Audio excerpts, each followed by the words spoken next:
Bismillahirrahmanirrahim. Assalamualaikum warahmatullahi wabarakatuh.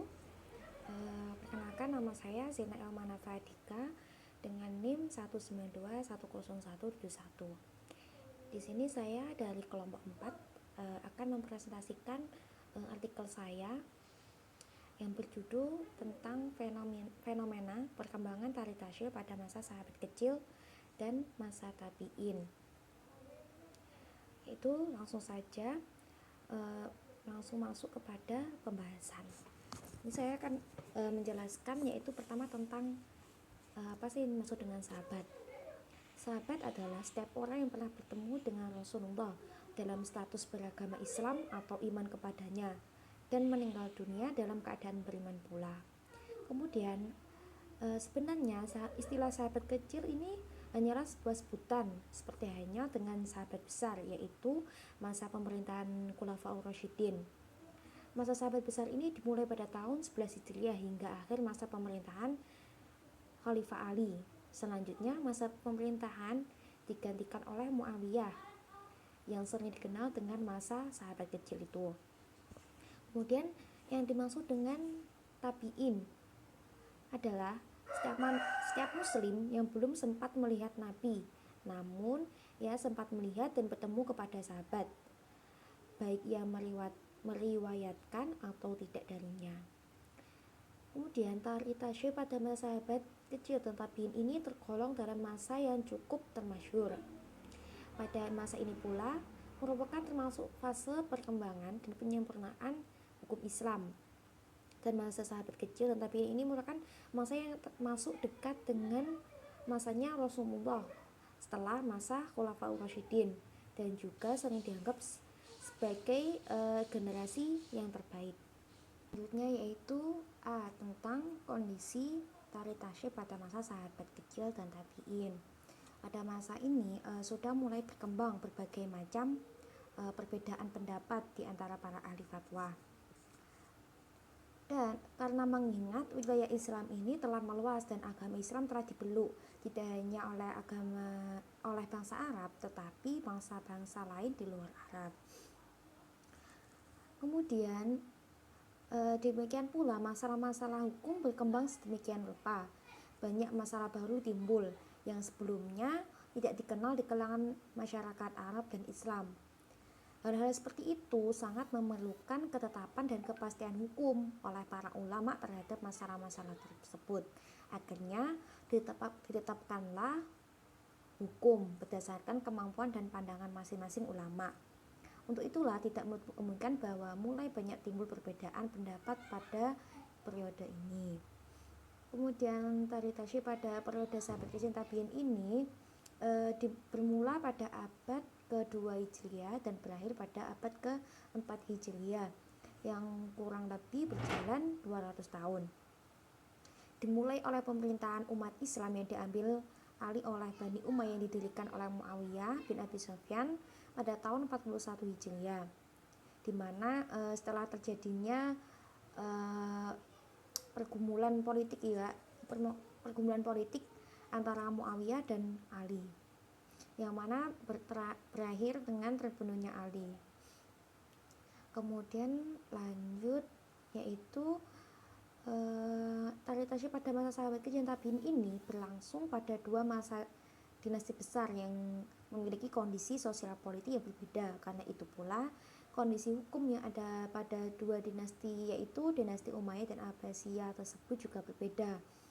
Kemudian berikut penjelasannya. Yang pertama adalah dinasti Umayyah. Nah, dinasti Umayyah ini berkuasa sejak tahun 41 Hijriah atau 661 Masehi sampai 132 Hijriah atau 750 Masehi. Jadi apabila kita menghitungnya itu sudah berkuasa selama kurang lebih 89 tahun. Selama kurun waktu tersebut juga terdapat 14 orang yang telah menjadi pemimpin atau khalifah. Kemudian dalam perkembangannya tari tasyil pada masa awal dinasti Umayyah ini tidaklah berbeda dengan masa Khulafaur Rasyidin, di mana tidak ada ulama membahas secara khusus tentang fikih. Namun perluasan wilayah yang sangat pesat mengakibatkan terpencarnya para ulama ke berbagai daerah. Serta terjadilah pertengkaran akibat perpecahan yang menjadikan beberapa kelompok, sehingga sistem musyawarah yang ada pada masa sebelumnya menjadi luntur. Ketika itu umat Islam terpecah menjadi 3 kelompok. Yang pertama adalah Khawarij, ketiga Syiah, kemudian jumhur ulama. Khawarij ini yaitu atau golongan yang mendukung Khalifah Muawiyah. Mereka beranggapan bahwasanya mereka yang menentang kekuasaan Muawiyah karena dianggapnya menyeleweng dari ajaran Islam. Dan sedangkan golongan Syiah ini golongan yang menentang kekuasaan Umayyah, sebab dalam pandangan mereka itu Muawiyah telah merampas kepemimpinan Ali bin Abi Thalib dan keturunannya.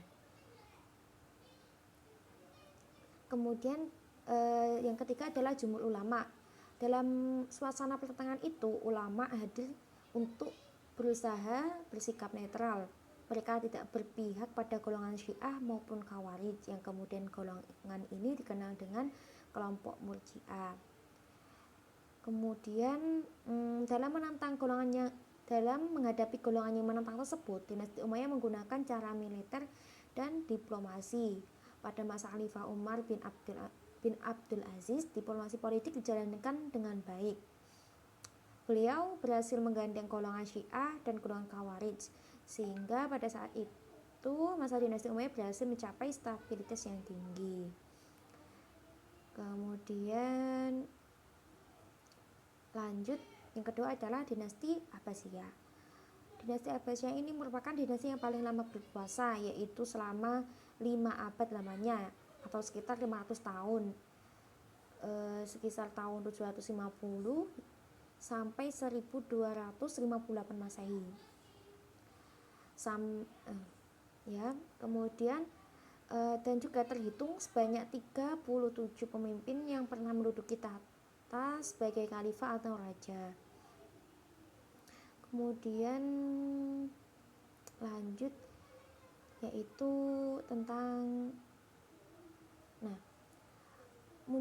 setelah Umayyah ini mundur atau mengalami masa kemunduran, muncullah masa Abbasiyah yang dikenal dengan sebutan masa keemasan atau Golden Age. Masa ini merekat pada dinasti Abbasiyah karena kemajuan keilmuan yang sangat pesat. Lanjut, yaitu tentang sumber-sumber hukum yang dijadikan rujukan. Dalam menerapkan suatu hukum, tentu saja tidak akan lepas kepada sandaran atau sumber yang dipakai, karena hal ini tentu berhubungan. Begitu juga para sahabat kecil dan tabi'in memiliki sumber hukum yang dijadikan rujukan secara berurutan. Yang pertama adalah Al-Quran, kedua As-Sunnah, yang ketiga adalah Ijma'. Yang pertama Al-Quran. Pada masa ini, Al-Quran berada pada posisi utama sumber sebagai rujukan pembentukan suatu hukum. Yang kedua adalah Sunnah. Para sahabat kecil dan tabi'in tentu saja selalu merujuk pada As-Sunnah bila dalam mengistimbatkan suatu hukum yang apabila tidak ditemui dasar-dasarnya pada Al-Quran. Yang ketiga adalah Ijma', merupakan menjadi sumber hukum yang ketiga pada masa ini. Namun dengan adanya perluasan wilayah yang terjadi pada dinasti mengakibatkan proses Ijma' dan para sahabat kecil tabi'in sedikit terbengkalai atau terhenti. Kemudian lanjut mengenai faktor-faktor yang mempengaruhi tarikat tasyrik pada masa itu. Yang pertama adalah berbicara mengenai pertumbuhan tarikat tasyrik pada masa sahabat kecil dan tabi'in.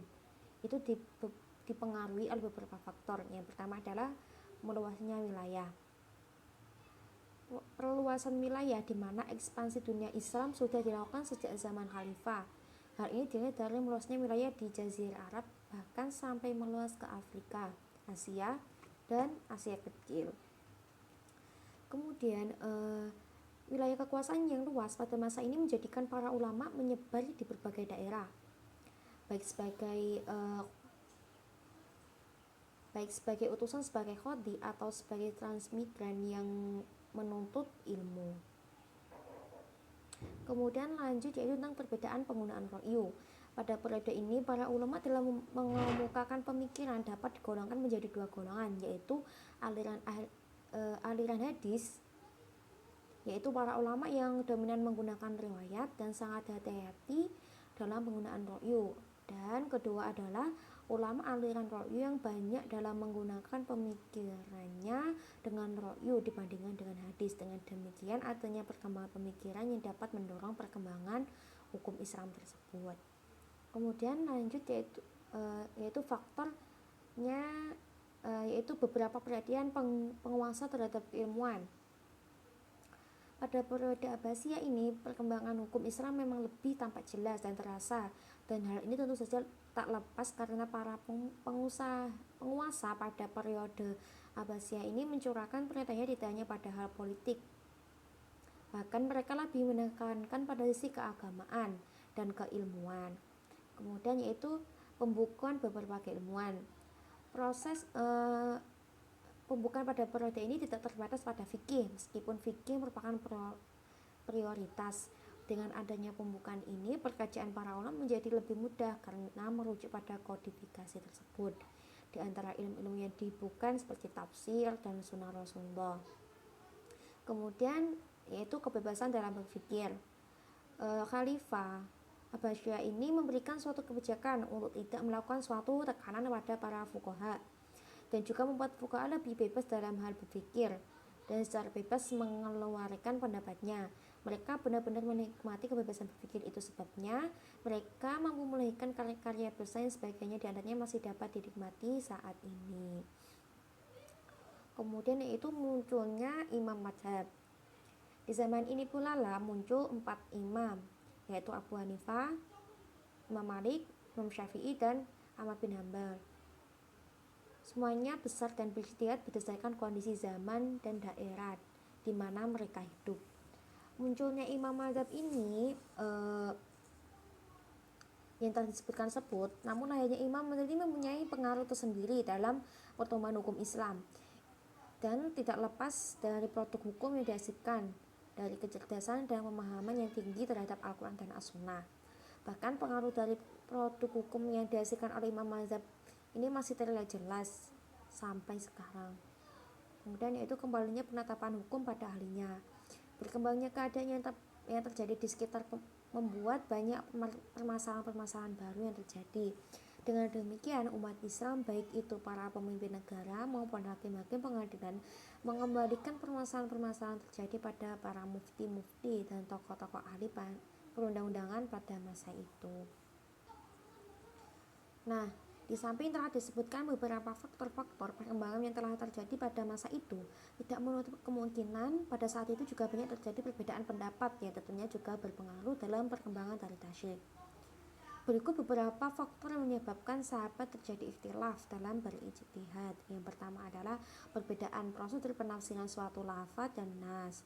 Kemudian faktor-faktor yang berhubungan dengan Al-Quran, terus mengenai perbedaan dalam memiliki pembendaraan hadis, kemudian tentang penggunaan rasio,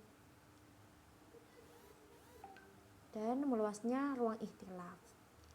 Kemudian langsung saja lanjut, yaitu D, tentang penerapan tali tasyrik pada masa sahabat kecil dan tabi'in. Nah, pada akhir abad pertama, para sahabat-sahabat inilah yang mempunyai otoritas wewenang penuh dalam bidang fatwa dan juga perundang-undangan, baik daerah maupun di berbagai kota besar.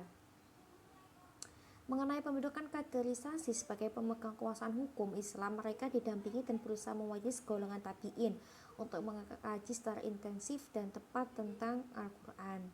Kemudian di samping itu, para sahabat ini juga mempelajari berbagai dalam meriwayatkan as-sunnah dari para sahabat, kemudian bagaimana cara menghafal berbagai macam-macam fatwa, dan juga mendalami dan mempelajari cara bagaimana pengambilan istinbat dalam suatu hukum.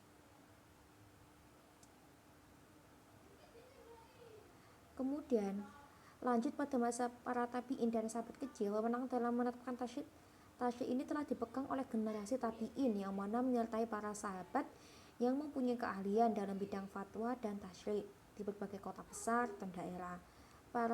Pada masa sahabat kecil dan tabi'in ini memakai kembali apa yang telah dilalui para sahabat, yaitu kepada prinsip dan dasar-dasar tasyrik, dan juga memperhatikan dengan teliti mengenai prinsip-prinsip yang umum di mana dalam mentasyrikkan suatu hukum.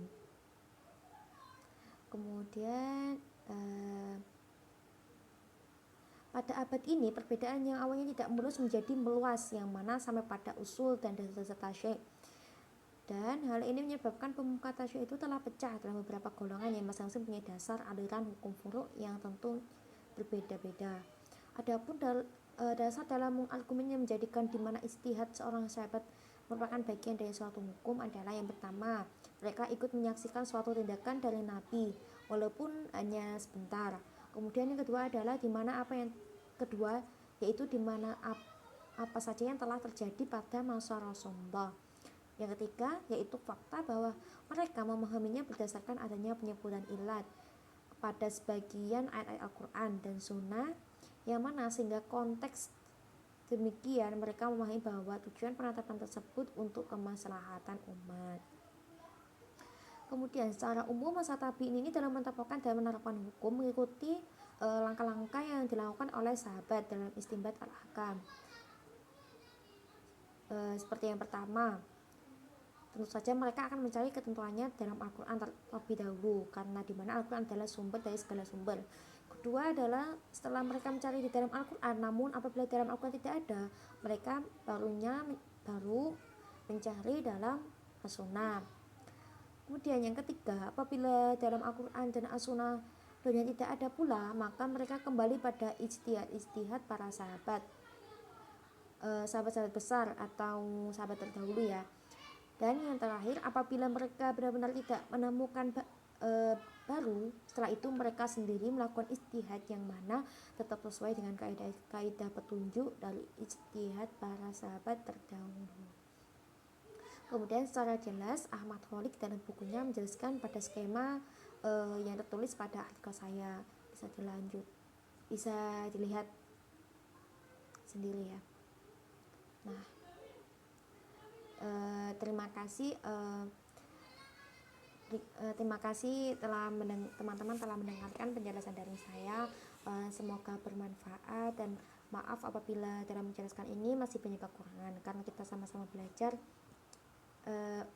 Mungkin dari teman-teman bisa memberikan saran. Terima kasih. Assalamualaikum warahmatullahi wabarakatuh.